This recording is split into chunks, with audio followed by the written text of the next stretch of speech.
Alright folks, what's going on? So I'm making a brand new franchise. I might as well give it some spice. I might as well give it the extra attention that it needs, and it will be called Hard Difficulty. Hard Difficulty will be talking about my experience with video games of my choosing to play on the hardest difficulty setting, and I will be talking about my experience. I will be talking about everything that entails to the mode. I will be talking about how the enemy placement goes, how the weapon variety is, what to expect, just basic surface level stuff, enough for you to understand in case you know what you're jumping into if you choose to pick the highest difficulty setting. The game that we have in question for today is The Last of Us Remastered, which you can find on the PS4. Grounded is also available on the PS3 versions as well. I think it was patched in later, so you are able to play that on the hardest difficulty setting, even if you have like a last generation console. But it was bundled into the PS4 package, and it's also in the Left Behind DLC as well. I will be talking about the main game, so I won't be talking about any sort of DLC and how it was on Grounded mode, just the main game here, and that's it.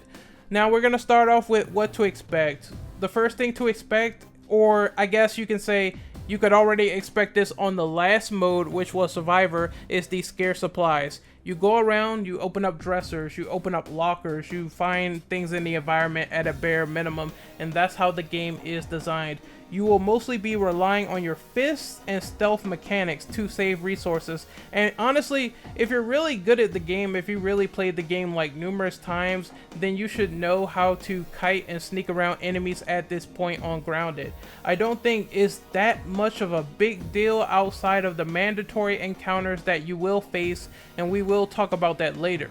Next up is the revoked checkpoints during encounters. This is a pain in the ass for several reasons, and I believe if you aren't used to Grounded at this point, you better get used to this. What are revoked checkpoints? What happens in the game when you play on Survivor is, let's say hypothetically, you go into a room of 10 guys. You clear all those enemies out and you move on to the next segment. The next segment might have 10 more people. What the game will do is checkpoint you after you killed the 10 people previously to focus on the 10 people that you have to deal with now. Take a wild guess at what Grounded does, motherfuckers. It removes the mid-stealth or mid-combat checkpoints. So if you defeated 10 guys previously and you're dealing with 10 guys now, let's say that guy 8 decides to put a bullet in Joel's brains, what happens is all of that is undone and you respawn right to the very beginning of the encounter where you started. It's absolutely bullshit. I absolutely do not like this.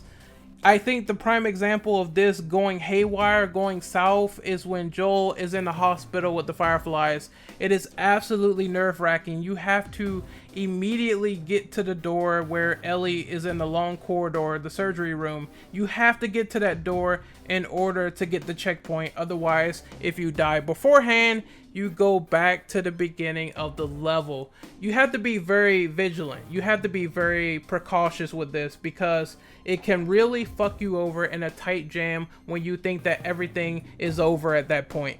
Another thing that Grounded likes to do that's really not as annoying as I thought it would be is the removal of the HUD and the health bar. Well, I guess you could kind of say the latter is a little bit annoying because if you want to monitor your health at all costs, you have to really pay attention to Joel holding his side, or you have to pay attention to the screen turning red on the edges. It's not the worst thing in the world. I think the light bar for the PS4 controller is also disabled because at the top of it, and let me grab mine as a little, I don't know, I like to do this little visual example thing. So I have my controller here, and here's the light bar. At the top of it, it will say if your health is either red, orange, yellow, or it's gonna say something else, green or whatever, you're fine, you know, green is fine. And then it drops down. That's completely disabled on Grounded, so you can't really cheese that mode in terms of seeing what type of shape you're in. You have to look at it from a visual perspective, and usually you could tell if you're about to die because, like I said, screen red, Joel holding his side, you know the deal. The removal of the HUD is also like not really that bad because you can still toggle the D-pad to see what type of ammo is in your gun and swap out your weapons. It's just a minor inconvenience to me in the grand scheme of things. However, if you're not really perceptive of this stuff, you're going to want to watch your health at all costs. I think it really doesn't matter because at times in Grounded, it's quad damage. If you get hit in the state where Joel is holding his side, if he's previously injured and he's really conveying it, he will die instantly. The same goes for trying to approach an enemy in melee and having this condition on you. You're going to get grabbed, countered, and you're going to die. The enemies will literally stove your head into the nearest wall or pavement or whatever. It's quite interesting to see, but you don't want to end up in that state, so try to do your best to avoid it. It doesn't take much to kill you because the enemies have like 4 times damage. You're going to want to watch out, or you're going to start over an encounter. The next thing you have to deal with is, well, this is a positive here. Sometimes the allies will give you ammo and health and all that stuff in rare amounts. Don't expect it often, but they will give you stuff. Save that for the next encounter. That's my strategy there. The next thing here is some of my tips and struggles. I'm just scrolling down the list here for you guys, you motherfuckers. You're mainly going to want to save ammo before you fight the first mandatory bloater. That makes sense. There's a bloater in the school gymnasium. You should know when you get to Bill's town and he saves you and you go to a school. You know the part where he goes and he says he has an engine for Joel so he could drive a car, and they go to secure it, and then they find out that the engine was hijacked. Then they run into a school gymnasium later in the level, and there's your first bloater. He's a giant enemy encounter where if he decides to get his mitts on Joel, he will rip your jaw out like Artemis Fowl, so you have to watch out for that. He's gonna pull your jaw off like no tomorrow, and it's not gonna be a pretty sight. The thing that you have to worry about here with the bloater is just sinking so much ammo, so much time into him, and there's no way you can really just escape. You have to fight this enemy. You can avoid all the other bloaters that spawn in The Last of Us. What I like to do is before this fight, you should have at least 2 Molotovs at max. And then he should be like pretty much dead after that. You don't have to worry about him. Just worry about like him throwing the cloud pustules, because that can do like a lot of damage if you stand into it on impact, as well as him running up to you and ripping your goddamn jaw off like no tomorrow. You don't want that. You don't need that in your life right now. There's also a lot of ammo you should save at least before the sniper section, because there's like a lot of surrounding enemies. What I like to do in this section is I like to stay to the houses on the left, because the sniper's vision is shit and he can't really see you if you're in the houses to the left. The houses to the right are suicide. You don't want to be in the middle of the street while this guy is like gunning your nuts off. You want to go to the left side, stay hidden, and then he's gonna send like cronies out to kill you, and you're gonna want to deal with them somehow. There's a guy with a shotgun that spawns behind you. You're gonna want to turn around real quick and hit him. And there's also the stupid idiot that has like a Molotov cocktail that he throws. Sometimes he doesn't throw it. Sometimes when he preps it, you can shoot it out of his hands and he will be on fire. Disco Inferno, Disco Inferno, and he's done. All right, let's talk about David. Kiting David was annoying for me. I don't know why. It probably will be easier for you, but once he gets to his third phase after you stabbed him twice, he's going to run and do all this weird AI panicking where he looks behind himself. I think if you get him in the kitchen, he will be a little bit more manageable. Outside of that, you're just gonna want to stay on his ass once he gets to his third phase. Not to the point where you're like right on top of him, because he will run towards you and gut you out with a machete, and you don't want that. Next up is upgrading your maximum health and ammo sway on your first run via supplements. The first thing you're going to want to do, since the enemies do quad damage, you're going to want to save all your pills for max supplement for health. Don't focus on anything else until you get max health all the way up. Once you get your health maxed out, you'll notice that Joel will be able to take a little bit more of a beating than before. He still can die to some bullshit weapons. I will explain that later. Ellie, on the other hand, isn't really affected by supplements, I think. I think she doesn't get supplements in the same vein as Joel does. Honestly, that makes the Ellie section a little bit more annoying than need be. It feels like they give her less crafting items. You're gonna want to keep at least one health pack on you at all times, just in case. The next thing that you should be keen to focus on is the weapon sway. That means that you have a lot of pain wobble in the beginning. You'll see it when your reticule on the gun starts to sway left or right each time you try to line up a shot in The Last of Us.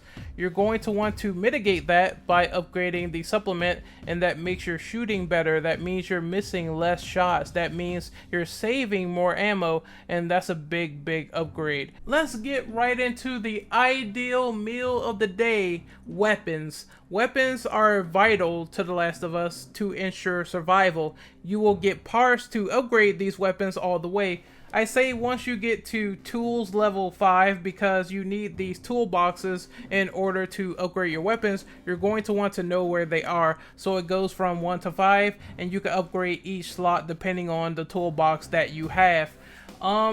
I would say that the first thing you're going to want to really focus on is the clip capacity. You don't want to run out of ammo in the middle of a firefight. You're going to want to make sure that your pistols, your shotguns, your El Diablos, your sniper rifles, you're going to want to make sure that they are fully loaded. The next thing that you will focus on is damage. Obviously, if there's a tall, lumbering motherfucker there and he's barely feeling the effects of a sniper shot, yeah, that's a bad problem. You want to be able to put that enemy down as soon as you possibly can, because you barely have enough ammo to do it. Focus on damage, focus on clip capacity, and the last thing I would say is to focus on range, because again, you might be at a distance. There might be a hunter that's like 7 feet out. The first thing you will want to focus on is hitting him constantly no matter where he's standing, and I think the range really helps with that. The next thing that we will focus on is the infected, because there is infected that could blow your cover in stealth elements. You want to be particularly cautious around the runners. The runners are the first stage of infected in The Last of Us. They are creatures, they are characters or human beings, I would say, in this sense, like just freshly turned human beings, and they have red skin and they have like very erratic movements in The Last of Us. Each and every time you try to stealth these enemies, once again, they can see you. They're not like the clickers, where the clickers are totally blind and they rely on echolocation to find the player. Since the runners aren't blind, they will be able to see you at any point in time. It means you have to do a process of elimination when sneaking around.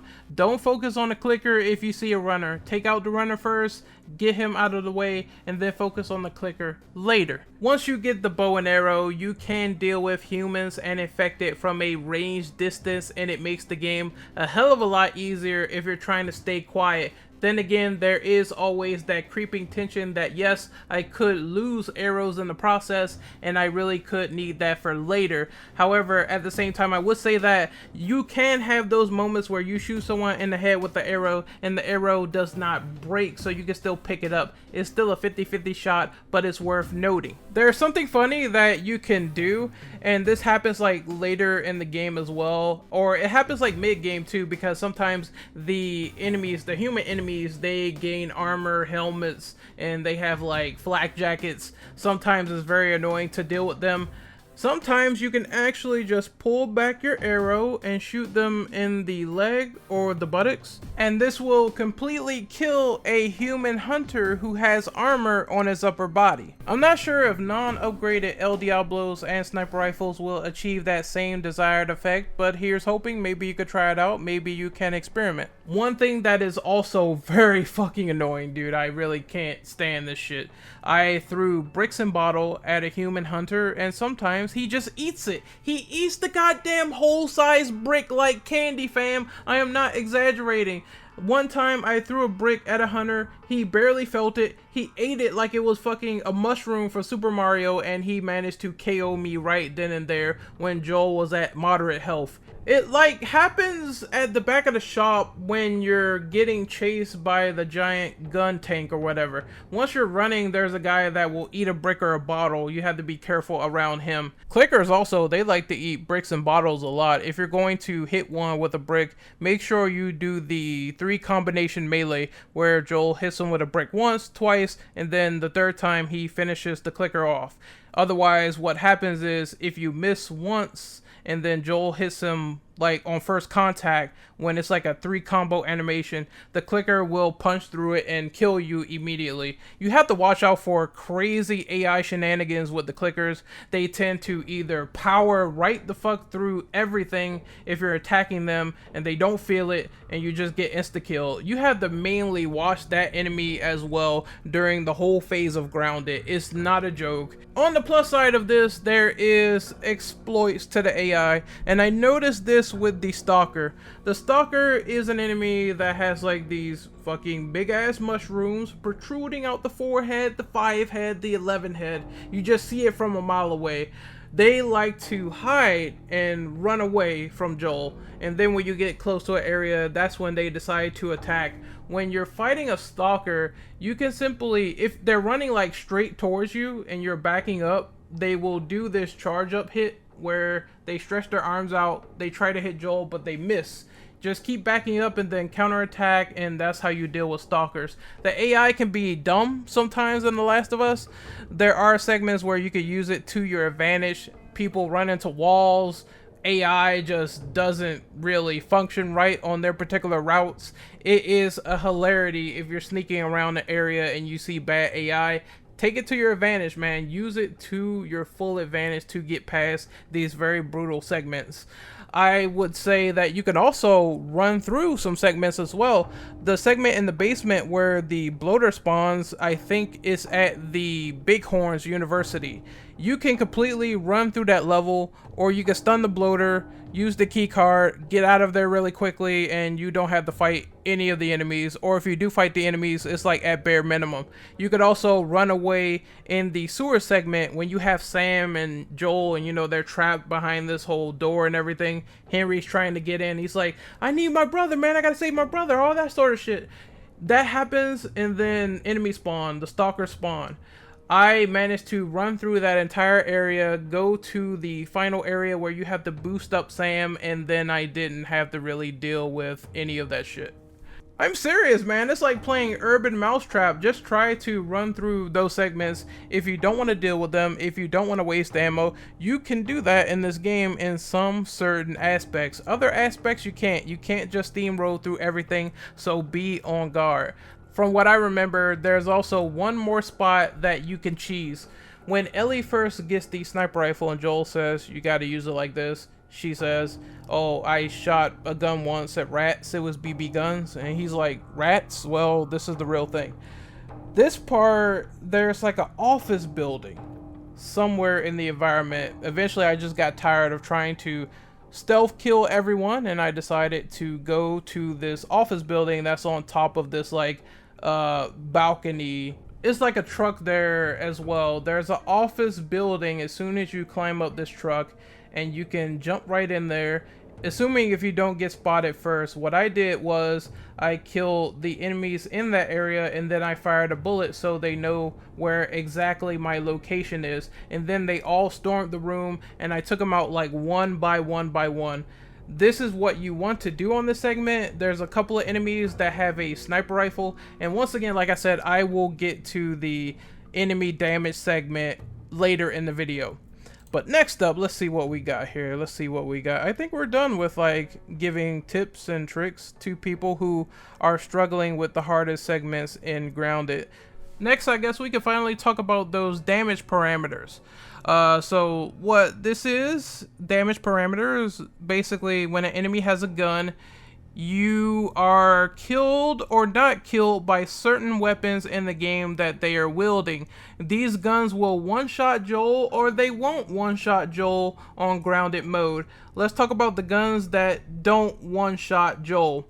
If you get hit with a 9mm pistol, if you get punched sometimes, if you get a Molotov cocktail thrown at you, sometimes you can't survive it. I believe you can also survive being hit with an assault rifle bullet as well, because it doesn't particularly kill Joel immediately. Like, sometimes it could be a death sentence if you're in a stream of bullets, but it won't kill you outright sometimes if you get away. The guns that will one-shot Joel and these enemies will be priority if you're fighting human enemies will be the sniper rifles, the shorties, shotguns, the revolver, and the El Diablo. Those are the most highest damaging weapons on Joel. If you see a big brain motherfucker wielding that weapon, you might want to take him out immediately and focus on him as your first priority target. I have some final thoughts here for Grounded Plus, I guess. Last thoughts, Grounded Plus thoughts, etc. So I barely have any items. What should I always craft? I say you should always craft a shiv or a health kit. Health kit first, shiv second, because obviously you're going to want to heal. And the second thing for the shivs, I mean, you can find shivs each time, normal shivs that are like mandatory, they give it to you, you can save them, but obviously you're going to want to get in the shiv doors, and I say if you have enough, make one so you could get more ammo. There's a question here about supplements carried over to Grounded Plus. What should I upgrade for Grounded Plus to further upgrade Joel, since you said maximum health and weapon sway was important? I would say go for faster healing speeds, because you can heal yourself faster. Go for faster crafting and go for Shiv Master.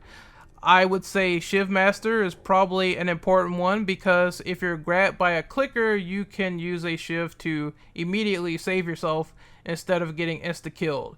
And then I would say faster healing is important, because the healing takes a long time. So you're going to want to do that upgrade next if you're on Grounded Plus. The last question is what to expect from Grounded Plus. Now, one thing to really note here is that the game does not give you all your weapons back. At max, you get all your supplements that you upgraded in the previous playthrough. You don't get all your weapons back. You have to go back and find those weapons before you can use them again. That's one thing that really annoys me with Grounded Plus. However, since Joel is upgraded to a point and your weapons are still upgraded once you find them, you're still good to go in that regard. Just be warned by that, because a lot of people, they get thrown off guard. And I think recently I was watching Broken Games HD play Grounded Plus. He did not know that your weapons had to be refound again. This can throw people off guard. I understand. If it does, at least you keep all your supplements and gun upgrades for the next encounters on Grounded Plus. It makes it a bit easier too. I've been playing it, and honestly, I've been breezing through that motherfucker like no tomorrow. Once again, I think you'll have an easier time compared to your first run on Grounded, where you might get absolutely mollywobbed, and you just have the tips provided here that can help you out in the middle of a jam. Anyway, this is Renegade Operative signing off. This is my video talking about my experience with The Last of Us on Grounded. How hard is it? I would say out of 10, let's see, let me think. It was a 7.6-ish, blah blah blah blah. I don't know what I'm saying anymore. I would say it's between a 6 and a 7 out of 10. It wasn't that hard, but it can be pretty brutal. I'm leaning on a 6. I think a 6 out of 10 is just how hard this was for me. Because I was so used to the game at this point. If you played the game enough, you should know where everything is. It's just the quad damage that brings it up so high, but it's not the hardest game in the world. It's definitely doable on Grounded if you decide to play it at this level of play. Once again, you can find my social media right here on the screen for you guys in case you want to follow me everywhere. I will be making more videos in the future. Do not worry. I know about all the stuff like Resident Evil 8 Village. I know I have a lot of stuff on the backlog. I'm trying to do the best I possibly can. Just have some patience for me, and I will get more content out as soon as I possibly can. I thought this was fun, and I hope you thought it was fun and engaging and insightful too with my experience on Grounded difficulty. I will do more of these videos in the future. Hopefully, I'm thinking next I might do Spider-Man PS4 and talk about ultimate difficulty and what to expect from there, and then move on more and more and more to games that interest me.